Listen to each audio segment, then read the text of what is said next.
কোনেওতো বিনা পইচাত গৰুকেইটা লৈ যোৱা নাই। আপোনালোকে এইটোক লৈ এনেকে পকাইছে যেন গোটেই মাটি বাৰী কন্ট্ৰেক্ট ইভেন গড়কেইটা মৰোতেও আপোনালোক ইমান চিন্তিত নাছিলে। বিজেপিক বেয়া পাই পাই ইমান আৰু অপেনলি কিয় কৰিব লাগে? সেই সময়ত গৰুকেইটা বিক্ৰী কৰিবৰ কাৰণে মই 7-10 দিন খোৱা নাই যে কেনেকে গৰুকেইটা পঠাব পাৰি। আৰু এই গোটেই কামটো পদ্ম হাজৰিকাৰ দেখা চকুৰ আগত হৈছিল। পদ্ম হাজৰিকা ডাঙৰীয়াই যেনে তেনে মোক সদায় ফোন কৰে যে মুখ্যমন্ত্ৰী মহোদয় কি কৰো, আজিও এটা গৰু মৰিলে। এতিয়া আপোনাকে গৰুক নিলাম কৰোৱাই, নিলাম কৰিবৰ কাৰণেতো মানকাছাৰৰ পৰা সদায় গৰু ধৰি থাকো।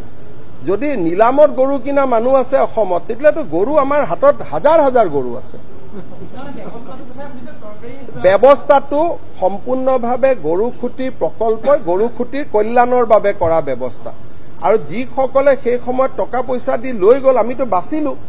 আজিতো মানকাছাৰত হাজাৰ হাজাৰ গৰু পৰি আছে। আপোনালোকে বিচাৰে নেকি যে এইকেইটা আপোনালোকৰ যদি কোনোবা নিলামত কিনা মানুহ আছে কওক নাম, মই নিলামত দিয়াই দিওঁ। ইমানটোলৈকে কৰিব নাপায়। আৰু সেইকাৰণে আপোনালোকে মানুহক এনেকে সমালোচনা কৰে, এটা সময়ত মানুহক একদম চুকলৈকে ঠেলি দিয়ে।